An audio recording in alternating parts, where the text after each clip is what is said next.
Hello everyone. Today we will discuss the topic nutrition. Nutrition क्या होता है? हमने पहले पढ़ा हुआ है कि न्यूट्रिशन एक लाइफ प्रोसेस है जो हमारी बॉडी के एनर्जी फॉर्मेशन में हेल्प करता है, जो हमारी बॉडी को मेंटेनेंस और ग्रोथ के लिए हेल्प करता है। When we walk or ride a bicycle, we are using up energy. Even when we are not doing any apparent activity, energy is needed to maintain a state of order in our body. We also need materials from outside in order to grow, develop, synthesis protein and other substances needed in the body. This source of energy and material is the food we eat. सो हम basically कोई work कर रहे हो, जैसे हम लोग भाग रहे हो, बाइसिकल चला रहे हैं, फिर कोई भी वर्क कर रहे हो, उसके लिए हमें एनर्जी चाहिए। लेकिन अगर हम आराम से बैठे हुए हैं, सो रहे हैं, कुछ भी हम अगर हम लोग कोई ज़्यादा टफ वर्क नहीं कर रहे तो भी हमारी बॉडी को एनर्जी चाहिए, बॉडी की मेंटेनेंस एंड ग्रोथ के लिए। सो जो ये एनर्जी का सोर्स है, मटेरियल है, जो भी हम एनर्जी खा मतलब यूटिलाइज करते हैं, उसे हम फूड कहते हैं। जो हम फूड खाते हैं like chapatis, rice and all foods also.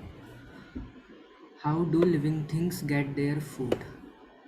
The general requirement for energy and materials is common in all organisms, but it is fulfilled in different ways. Her organism को एनर्जी मटेरियल चाहिए होता है, but वो basically सारे organism same तरीके से नहीं लेते।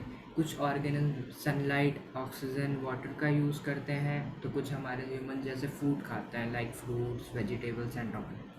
सो सारे ऑर्गेनिज्म का फूड लेने का तरीका अपना अलग अलग है। Some organisms use simple food material obtained from inorganic sources in the form of carbon dioxide and water. These organisms, the autotrophs, include green plants and some bacteria. Other organisms utilize complex substances. सो जो like autotrophs वो होते हैं, basically वो organism जो खुद से food बना पाए। जो हमारे प्लांट्स होते हैं वो directly carbon dioxide and water, inorganic sources होते हैं, कार्बन डाइऑक्साइड एंड वाटर का यूज़ करते हैं फूड फॉर्मेशन के लिए। बट लाइक हम मल्टी सेलुलर ऑर्गेनिज्म हैं ह्यूमंस, तो हम उनका डायरेक्टली यूज़ नहीं कर सकते। हम कॉम्प्लेक्स सब्सटेंसेस खाते हैं लाइक फूड, जो हमारा पूरा चपाती है उसके अंदर बहुत सारे कंपोनेंट्स होते हैं। प्रोटीन भी मिनिमम क्वांटिटी में होता है, कार्बोहाइड्रेट होता है, थोड़ा सा फैट होता है। तो हम पूरा एक कॉम्प्लेक्स सब्सटेंस खाते हैं, फिर उसका हमारी बॉडी के अंदर जाके ब्रेक डाउन होता है। सो जो ऑर्गेन्स खुद का फूड खुद से बना पाए उन्हें कहते हैं ऑटोट्रॉफिक, एंड जो खुद ना बना पाए, किसी और पे डिपेंडेंट रहते हैं, उन्हें कहते हैं heterotrophic. Those complex substances have to be broken down into simpler ones before they can be used for the upkeep and growth of the body. जो सब्सटेंसेस, कॉम्प्लेक्स सब्सटेंसेस हम खाते हैं फूड के रूप में, उसका ब्रेक डाउन होना ज़रूरी है, क्योंकि हमारी बॉडी उसे डायरेक्टली यूटिलाइज नहीं कर सकती एनर्जी फॉर्मेशन के लिए।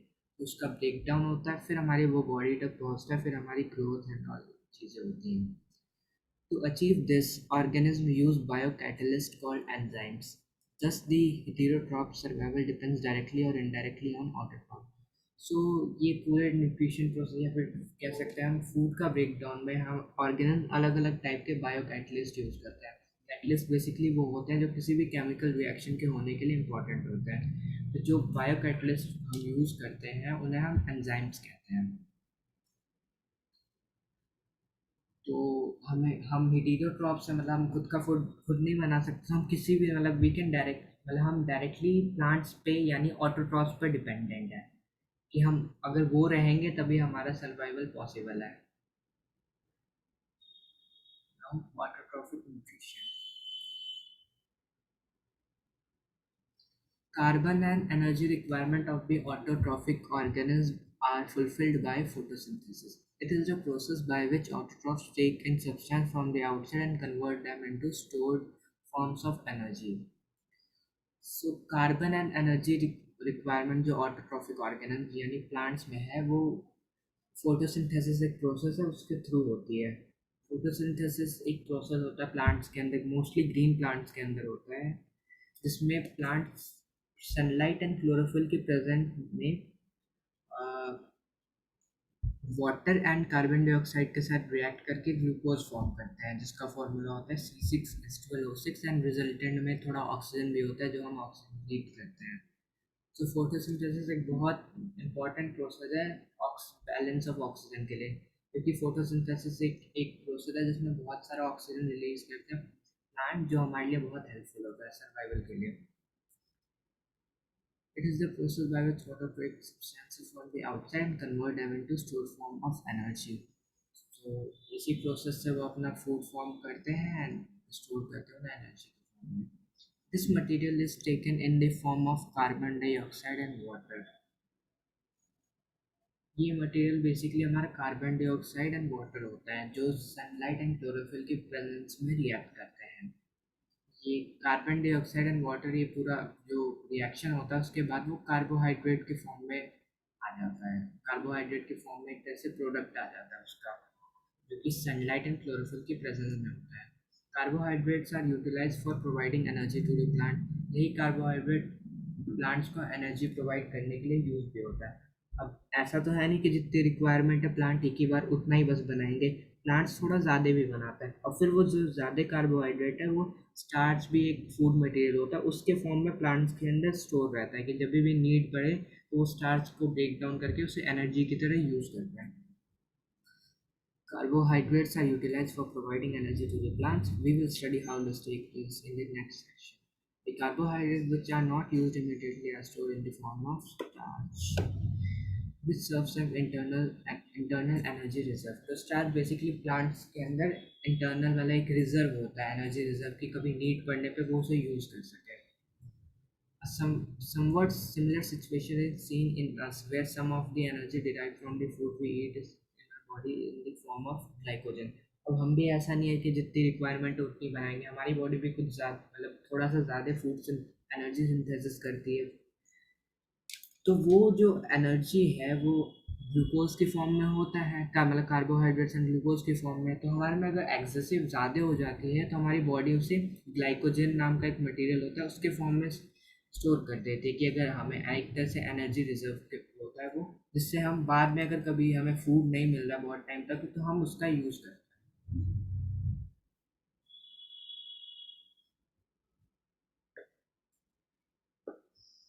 ये हमारा प्रोसेस है फोटोसिंथेसिस का.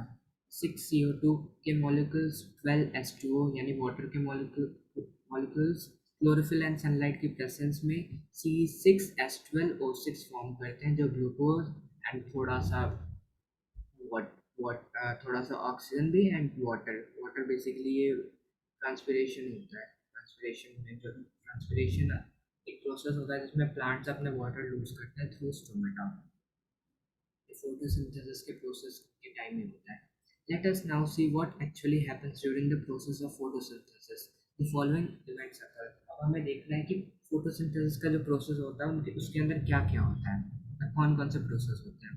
फर्स्ट सनलाइट का एब्जॉर्प्शन होता है जो क्लोरोफिल एक लिक्विड होता है एक पिगमेंट होता है ग्रीन पिगमेंट जो बेसिकली सनलाइट को एब्जॉर्ब करता है. Absorption of light energy. ये क्लोरोफिल नाम का पिगमेंट क्लोरोप्लास्ट एक प्लांट में एक सेल ऑर्गेनेल होता है क्लोरोप्लास्ट उसके अंदर पाया जाता है. Conversion of light energy to chemical energy. जो लाइट एनर्जी क्लोरोफिल ने ट्रैप करी उसको केमिकल एनर्जी में चेंज होता है एंड वाटर मॉलिक्यूल्स जो हैं वो हाइड्रोजन एंड ऑक्सीजन में ब्रेक डाउन होते हैं. Reduction of carbon dioxide to carbohydrate. Carbon dioxide का रिडक्शन होता है कार्बोहाइड्रेट में. These steps need not take place one after the other immediately. For example, desert plants take up carbon dioxide at night and prepare an intermediate which is acted upon the energy absorbed by chlorophyll during the day. तो ये सारा process light का absorption water का break down and ये सारा process एक साथ नहीं होता. धीरे धीरे करके होता है. जैसे डेजर्ट प्लांट में पहले वो कार्बन डाइऑक्साइड लेता है रात को फिर उसका डे टाइम में उसकी एनर्जी अब्जॉर्ब होती है chlorophyll से during the day. Let us see how each of the components of the above reaction are necessary for photosynthesis. अब देखते हैं कि जो भी हमारा रिएक्शन है जितने भी हमारे रिएक्शन है वो इम्पोर्टेंट है फोटोसिंथेसिस को लेकर. If you carefully observe a cross section of leaf under the microscope, a leaf का cross section ये जो यहाँ पे wait,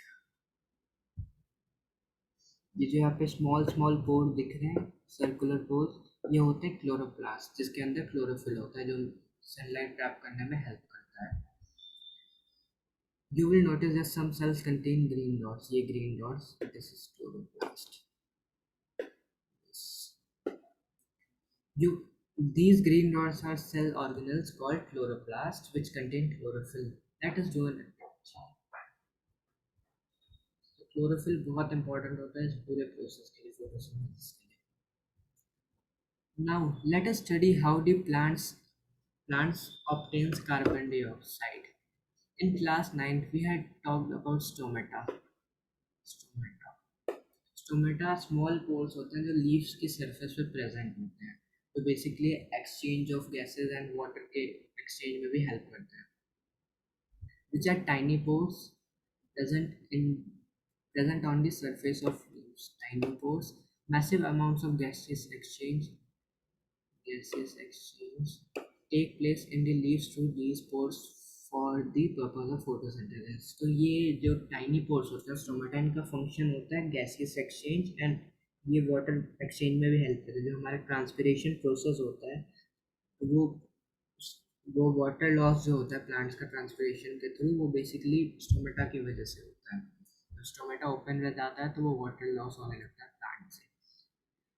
But it is important to note here that exchange of gases occurs across the surface of stem, roots and leaf as well. जो exchange of gases होता है वो stem, leaves and root पर भी होता है. ऐसा नहीं है कि सिर्फ leaves पे हो, वो stems पर भी होता है, roots पर भी होता है. उसके लिए अलग अलग parts होते हैं. Since large amount of water can also be lost through these stomata, इसके थ्रू वाटर भी लॉस होता है जैसे मैंने बताया था स्टोमेटा से. The plant closes that these pores when it does not need carbon dioxide for photosynthesis. जब फोटोसिंथेसिस के लिए इसे कार्बन डाइऑक्साइड नहीं चाहिए होती है तो इस पोर को ये क्लोज कर देता है जिससे और वाटर लॉस ना हो पाए.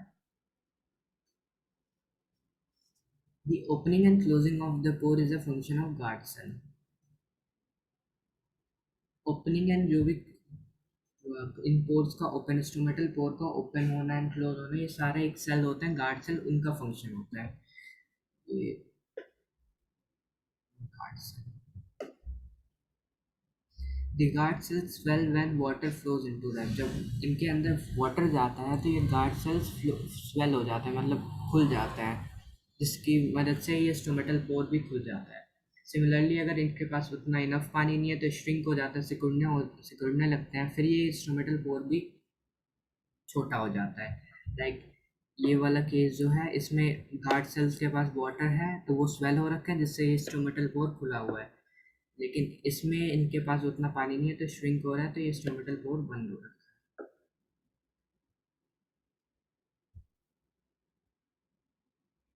So far, we have talked about how autotrophs meet their energy requirement, but they also need other raw materials for building their body. Water used in photosynthesis is taken up from the soil by the roots in terrestrial plants. Other materials like nitrogen, phosphorus, iron, magnesium are taken up from the soil. Nitrogen is an essential element used in the synthesis of protein and other compounds. सो हमने अभी तक autotroph की बात करी कि वो कैसे energy requirement को मीट करता है. तो ये तो उन्हें एक्स्ट्रा एनर्जी भी चाहिए होगी क्योंकि ये तो वो सिंथेसिस कर रहा है, उनकी बॉडी फंक्शन करती रहे एंड मेंटेनेंस होता रहे. लेकिन अगर उनकी बॉडी को ग्रोथ चाहिए तो उसके लिए कुछ एक्स्ट्रा एनर्जी चाहिए होगी जिसके लिए वो रॉ मटेरियल्स का यूज़ करते हैं. लाइक जैसे वाटर है, वाटर वो अपने रूट्स के थ्रू एब्जॉर्व करते हैं. एंड प्रोटीन्स हमें पता है like and materials like nitrogen, phosphorus, iron and magnesium, ये वी कैन से मिनरल्स होते हैं जो सॉइल में ही प्रेजेंट होते हैं और ये वाटर के थ्रू एब्जॉर्ब हो जाता है, रूट्स से एब्जॉर्ब कर लेता है जो प्लांट्स को चाहिए होता है. नाइट्रोजन एक बहुत इंपॉर्टेंट एलिमेंट होता है जिसकी वजह से मेनली प्लांट्स में protein and other compounds synthesis होते हैं. नाइट्रोजन की वजह से प्लांट्स में प्रोटीन बनता है. This is taken up in the form of inorganic nitrates or nitrates. अब प्लांट डायरेक्टली नाइट्रोजन नहीं कर सकते, डायरेक्टली नाइट्रोजन को क्या कहते हैं यूज़ नहीं कर सकते, तो फिर नाइट्रोजन का ब्रेक डाउन होना ज़रूरी है इनऑर्गेनिक सब्सटेंसेस में. सो नाइट्रोजन के ब्रेक डाउन के बहुत सारे वो होते हैं, कुछ दो तीन होते हैं स्टेप जिससे होते हैं. फर्स्ट जो कभी बारिश हो रही हो तो जो थंडरिंग होती है, बिजली कड़कती है, उससे भी नाइट्रोजन है वो नाइट्राइट्स एंड नाइट्रेट्स में ब्रेक डाउन होता है। एंड सेकंड, सॉइल के अंदर एक राइजोबियम नाम का बैक्टीरिया होता है जो एटमॉस्फेयर से नाइट्रोजन लेता है और उसे नाइट्रेट्स एंड नाइट्रेट्स में ब्रेक डाउन करके उसमें सॉइल में छोड़ता है। फिर रूट्स एब्जॉर्ब कर लेते हैं नाइट्रेट्स एंड नाइट्राइट्स को, prepared by bacteria from atmospheric nitrogen. Now heterotrophic nutrition. Heterotrophic nutrition वो होता है जिसमें हम खुद से फूड सिंथेसिस नहीं कर सकता कोई ऑर्गेनिज्म, वो दूसरे पे डिपेंडेंट रहता है। Each organism adapted to its environment, और ऑर्गेनिज्म अपने खुद के एनवायरनमेंट पे अडेप्टेड होता है। जैसे कैमल है, कैमल के पास हम्प होता है कि हमें पता है कि डेजर्ट में बहुत रेयर केसेस में पानी मिलता है, वहाँ पर बहुत गर्म एरिया है। सो कैमल्स के पास एक उनका फिजिकल फीचर होता है जो उनको वहाँ के लिए अडेप्ट करता है कि उनके पास हम्प्स होता है, वो एक बार में बहुत सारा पानी पी लेते हैं, फिर वो 1 वीक तक उन्हें पानी पीने की ज़रूरत नहीं पड़ती। वो उनके अंदर पानी स्टोर है, उसको ही यूटिलाइज कर लेते हैं। The form of nutrition differs depending on the type and availability of food material as well as how it is obtained by the organism. जो हमारा किस टाइप का हमारे अंदर न्यूट्रिशन हो रहा है वो उस पर डिपेंड होता है कि हम कहाँ के एनवायरनमेंट के हिसाब से अडेप्टेड हैं एंड हमें कितनी अवेलेबिलिटी एंड कौन सी क्वांटिटी कौन सी क्वालिटी का हमें फूड मिल रहा है। For example, the food sources stationary like grass and mobile such as deer. तो हमें पता है कि काऊ मोस्टली ग्रास खाती है, तो उसे ग्रास खाने के लिए, ग्रास तो एक जगह उगी हुई है, वो जाके खा सकती है। उसको नॉर्मली बस ग्रास को खाना है और डाइजेस्ट करना है, तो उसका डाइजेस्टिव सिस्टम अलग होगा। जो न्यूट्रिशन के लिए उसके अंदर अलग ऑर्गन्स होंगे। लेकिन यही हम लायन की बात करें तो वो प्रे करता है, मतलब वो दूसरे ऑर्गेनिज्म दूसरे एनिमल्स को हंट करता है, तो उसके अंदर मतलब वो फ्लैश खाता है। तो फ्लैश डायरेक्ट नॉर्मल, जैसे काऊ है, काऊ को हम फ्लैश खिला दें तो उसकी बॉडी नहीं कर पाएगी डाइजेस्ट, उसके पास डिफरेंट टाइप्स ऑफ ऑर्गन्स हैं। तो फ्लैश डाइजेस्ट करने के लिए डिफरेंट टाइप्स ऑफ ऑर्गन्स चाहिए जो लाइन के अंदर होते हैं। तो काऊ एंड लायन के अंदर अलग अलग मतलब डिफरेंट ऑर्गन्स होते हैं क्योंकि वो डिफरेंट टाइप का फूड खाते हैं। There is a range of strategies by which the food is taken and used by the organism. बहुत सारी रेंज होती है स्ट्रेटजीज, मतलब मेथड्स होते हैं जिसके थ्रू फूड ऑर्गेन्स फूड लेता है और उसे यूज करता है।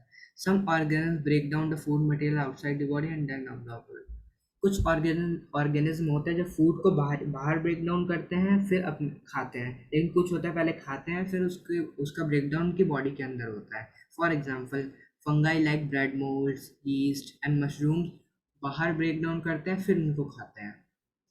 Others take in whole material, जो पूरा मटेरियल खाता है फिर उनके बॉडी के अंदर उनका ब्रेक डाउन होता है। What can be taken in and broken down depends on the body design and functioning. हम क्या मतलब कोई ऑर्गेनिज्म क्या फूड खा सकता है किसका ब्रेक डाउन हो पाएगा वो उसके बॉडी के डिजाइन एंड फंक्शनिंग पर डिपेंडेंट होता है। Some other organism derive nutrition from plants और एनिमल विदाउट किलिंग देम। कुछ ऑर्गेनिज्म होता है जो दूसरे पे फीड करता है, मतलब एक तरह से वो होस्ट उनके ऊपर डिपेंडेंट होते हैं, मतलब वो उनकी बॉडी पे ही होते हैं लेकिन वो उन्हें मारते नहीं है, वो उनसे फूड डिराइव करते रहते हैं धीरे धीरे। लाइक उन्हें कहते हैं पैरासाइट्स कहते हैं, एंड उनके न्यूट्रिशन को कहते हैं पैरासिटिक मोड ऑफ न्यूट्रिशन।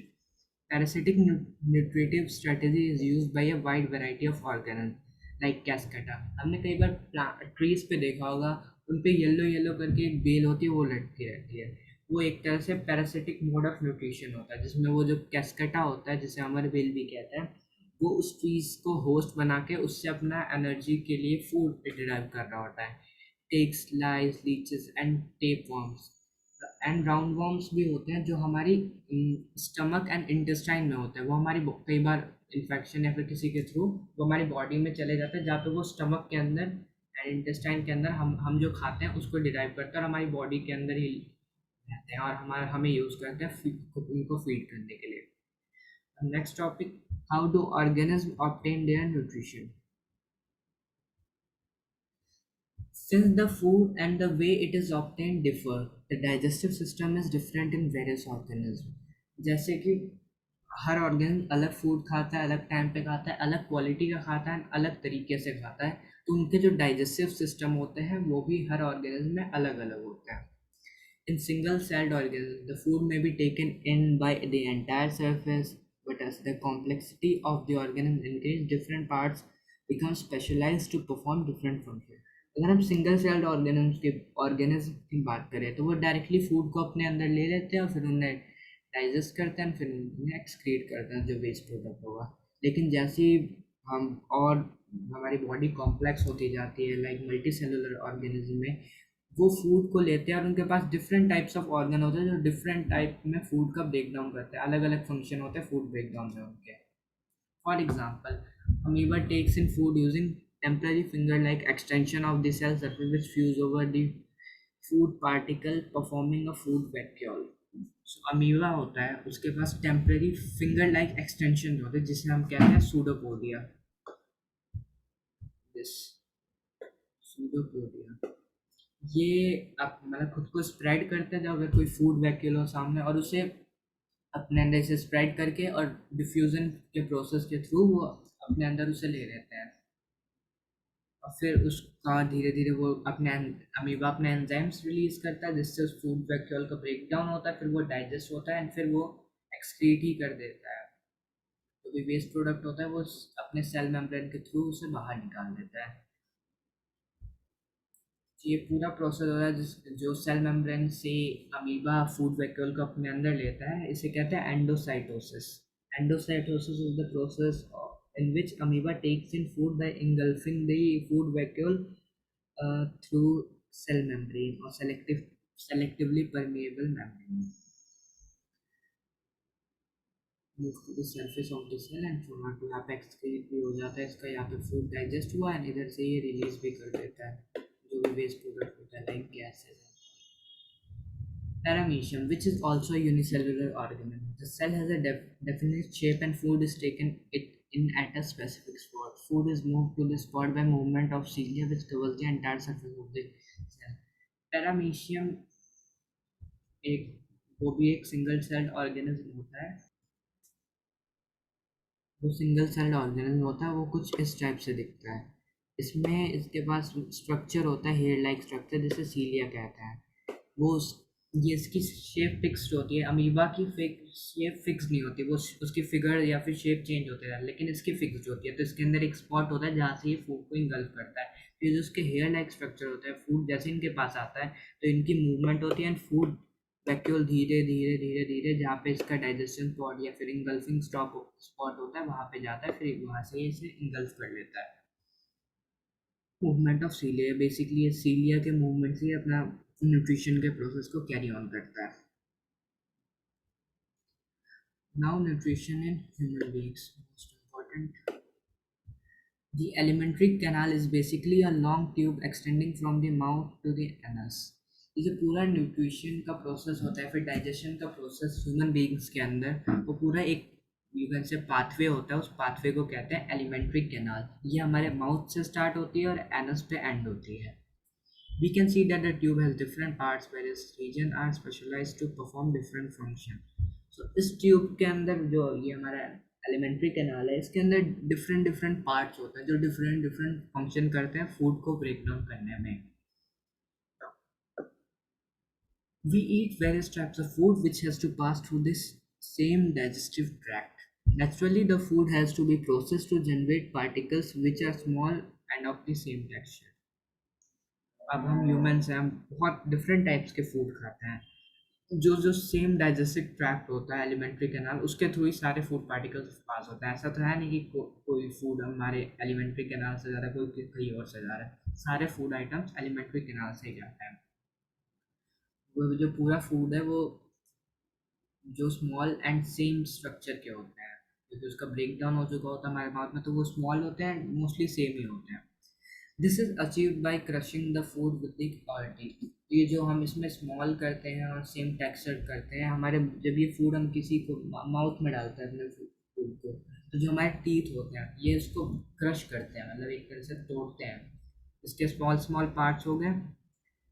फिर हमारे माउथ के अंदर ही होता है सलाइवरी ग्लैंड जो सलाइवरा सिक्रिएट करता है। सलाइवरा एक तरह से आपका लिक्विड होता है जो फूड को सॉफ्ट करता है, ब्रेक डाउन, जिससे ब्रेक डाउन ईजी हो जाता है। एंड सलाइवरा के अंदर ही हमारा वो होता है सलाइवरी एमाइलेज। जो स्टार्च के ब्रेकडाउन में हेल्प करता है, जिससे बेसिकली स्टार्च का ब्रेकडाउन हो पाता है माउथ में। तो सलाइवा एंड माउथ टीथ की वजह से हमारा जो फूड है वो सॉफ्ट हो चुका है, क्रश हो चुका है एंड पार्ट्स में हो चुका है, एंड जो स्टार्च है वो एमाइलेज की वजह से डाइजेस्ट हो चुका है यहाँ तक। इस पूरे पोर्शन को माउथ को हम बकल कैविटी कहते हैं। Since the lining of the canal is soft, the food is also better to make it pass along. जो ये लाइनिंग है पूरे कैनाल की, ऐसा तो है नहीं हार्ड, ये ऑर्गन सिस्टम ये तो बहुत सॉफ्ट होता है, हल्का सा भी कट से पूरा कट सकता है एंड ब्लीडिंग हो सकती है। सो फूड को सलाइवरी ग्लैंड जो होता है सलाइवरा से बिल्कुल सॉफ्ट कर देते हैं कि वो हमें हार्म ना करे। This is actually not only water but a fluid called saliva secreted by the salivary glands.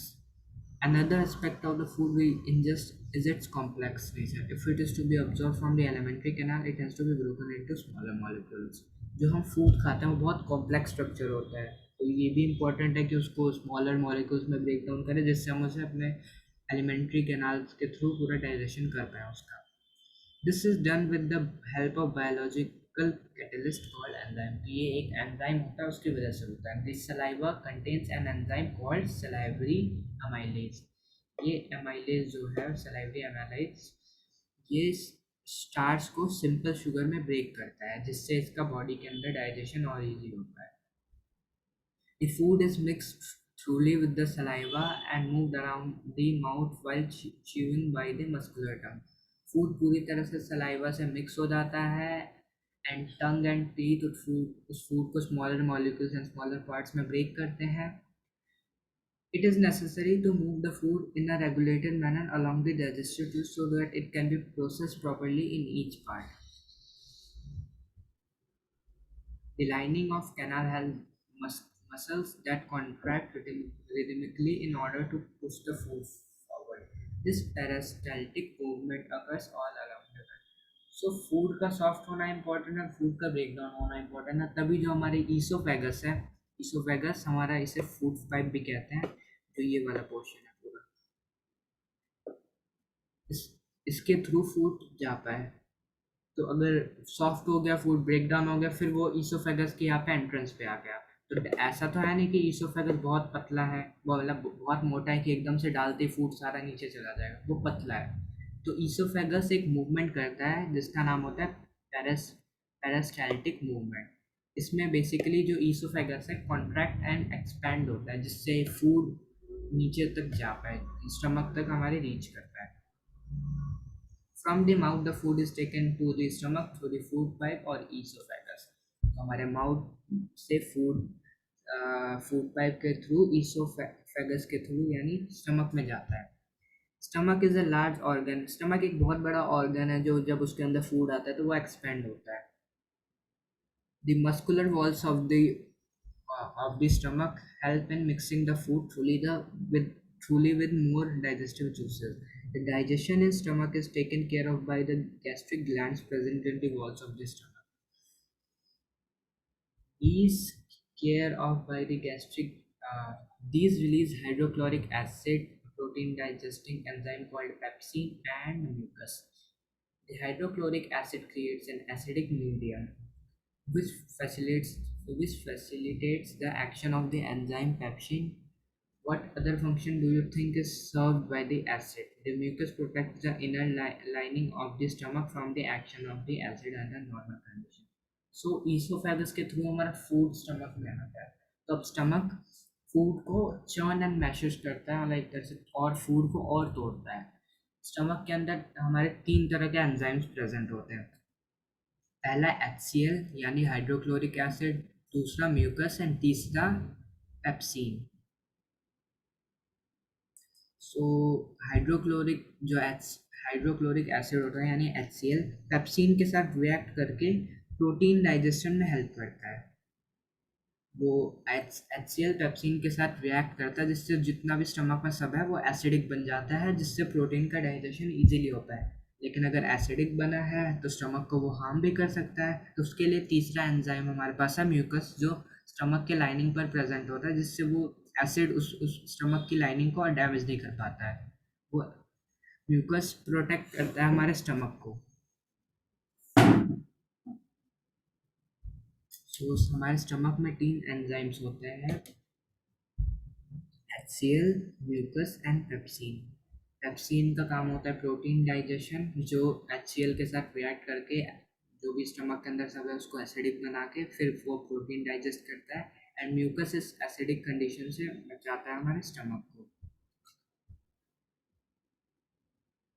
We have often heard adults complaining about acidity. हमने कई adults को सुना है कई बार कि वो एसिडिटी के बारे में बोलते हैं कि उनके स्टमक में एसिडिटी हो गई। तो ये बेसिकली ये जो एसिडिक मीडियम फॉर्म हो जाता है कई बार, ये कुछ प्रॉब्लम भी कई बार क्रिएट कर देता है।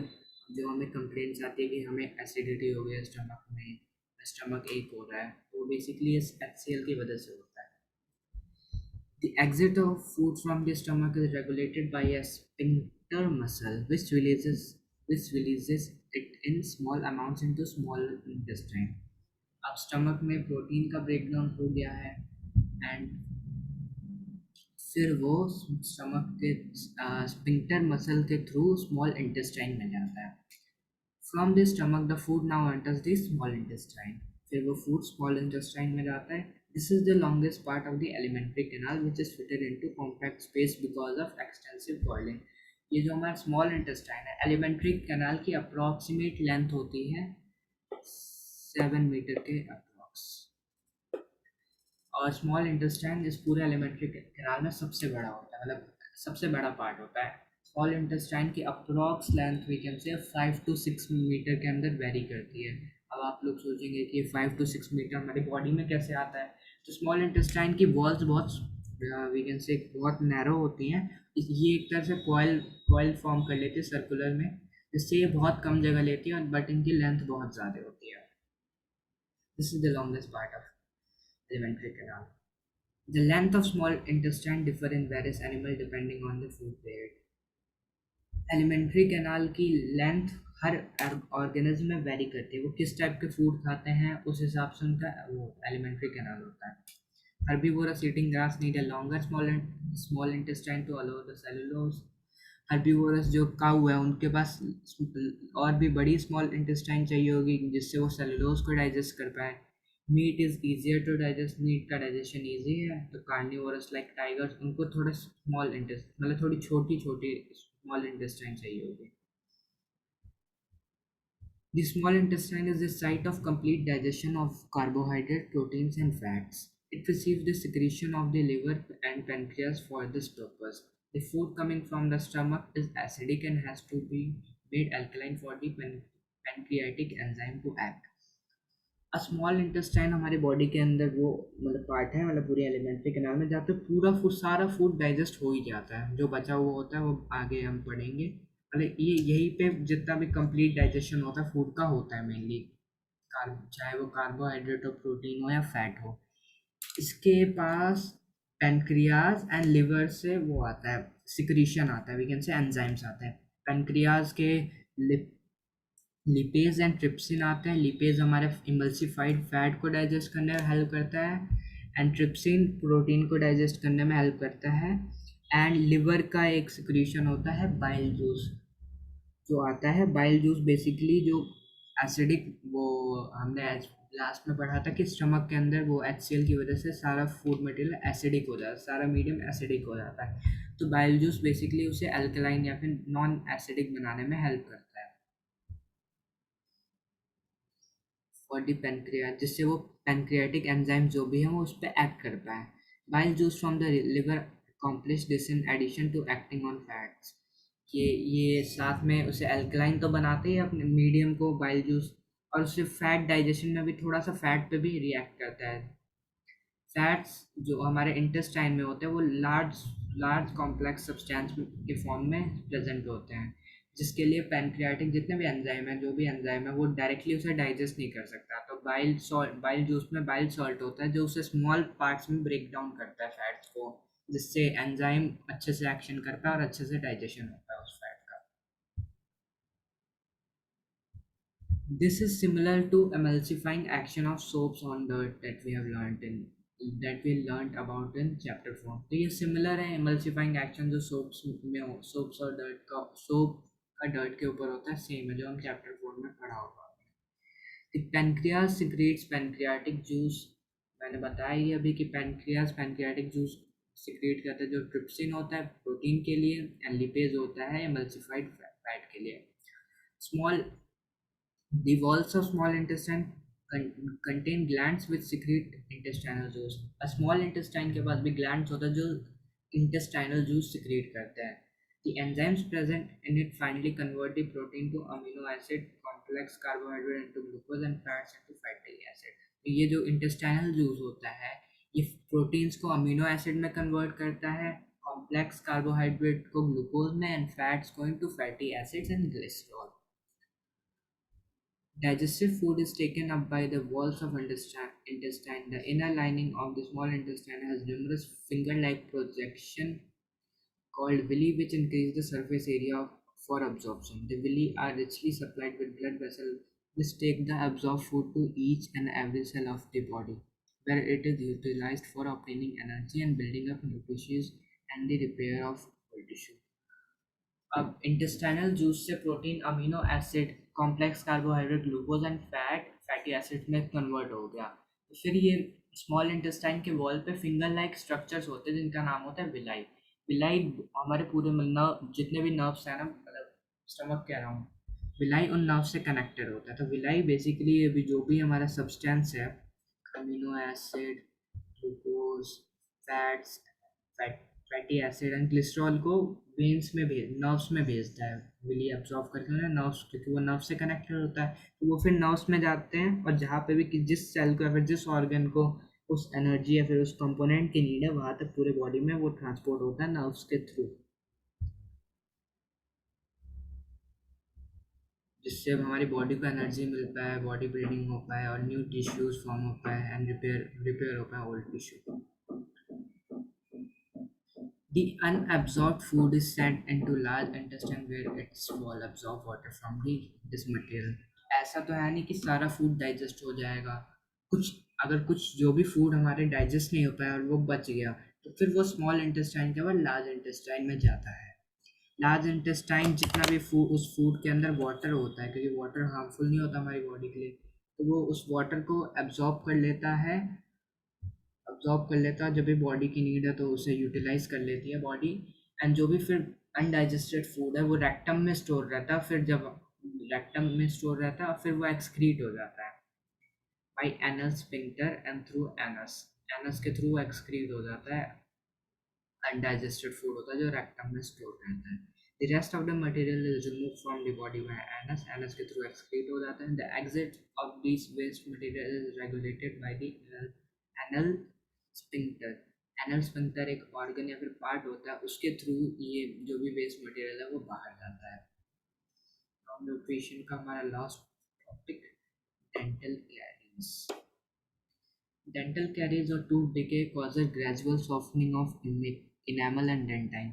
अब इनेमल जो होता है हमारी बॉडी का सबसे टफेस्ट या फिर हार्डेस्ट पार्ट होता है, ये इतना स्ट्रांग होता है कि बोन को भी चाहे तो ब्रेक कर सकता है अगर हम ज़्यादा फोर्स लगाएं तो.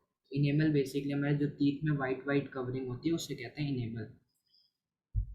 डेंटल कैरीज और टूथ डिके कॉजेज, मतलब ये जो डेंटल कैरीज एक टाइप से you can say harmful disease नहीं कह सकते बट एक तरह से इफेक्ट होता है जो हमारी इनेमल को सॉफ्ट कर देता है एंड डेंटाइन को सॉफ्ट कर देता है.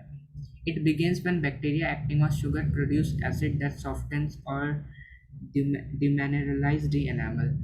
जो हम कभी भी कुछ मीठा खाते हैं तो उसके ऊपर बैक्टीरिया एक्ट करते हैं और एसिड प्रोड्यूस करते हैं, तो एसिड ही हमारे टीथ या फिर इनेमल पे रहता है तो ये धीरे धीरे इसको सॉफ्ट कर देता है या फिर वी कैन से खोखला करते जाता है. masses of bacterial cells together with food particles stick to the teeth. ये टीथ पे चिपक जाते हैं एंड धीरे धीरे एसिड फॉर्म करते रहते हैं जो हमारी जो भी इनेमल है उसको अंदर से पूरा खोखला एंड डैमेज करते रहता है. Saliva cannot reach the tooth surface to neutralize acid as plaque covers. सलाइवरा जो हमारा होता है वो इसे एसिड को, मतलब इस एसिड को न्यूट्रलाइज भी नहीं कर सकता क्योंकि जो भी बैक्टीरियल वो है बैक्टीरियाज हैं वो उसके ऊपर है एंड इनेमल के ऊपर है, बीच में जो जगह है वहाँ पे एसिड फॉर्म हो रहा है. एक तरह से सलाइवा भी कुछ नहीं कर सकता, न्यूट्रलाइज भी नहीं कर सकता उस एसिड को। Brushing the teeth after eating remove the plaque before the bacteria produce acid. तो हमेशा हमें खाने के बाद ब्रश करना चाहिए, क्योंकि वो जितने भी ब्रशिंग जो ब्रश करने से जो भी बैक्टीरिया प्रेजेंट है हमारे इनेमल पे वो उसे हटा देती है, जिससे एसिड फॉर्म नहीं होता एंड हमारे टूथ डिके नहीं होता है। इफ अनट्रीटेड माइक्रो ऑर्गेनिज्म में invade the pulp causing inflammation और इन्फेक्शन। अगर हमने इसे लाइटली लिया बहुत ज़्यादा, ये भी जो हमारे टूथ डिके होता है, तो ये हमारे पल्प जो इनामल के नीचे वाली लेयर, मतलब जो जैसे फ्लैशी सब्सटेंस होता है इनामल के नीचे, उस पे जाके वहाँ पे इन्फेक्शन कॉज कर सकता है एंड इन्फ्लेमेशन कॉज कर सकता है। सो हमें अपने जितनी बार, मतलब हमें एक सुबह ब्रश करना चाहिए और रात को ब्रश करना चाहिए, जिससे हमें tooth decay and dental caries ना हो। So thank you for watching this video. We will see you in next video.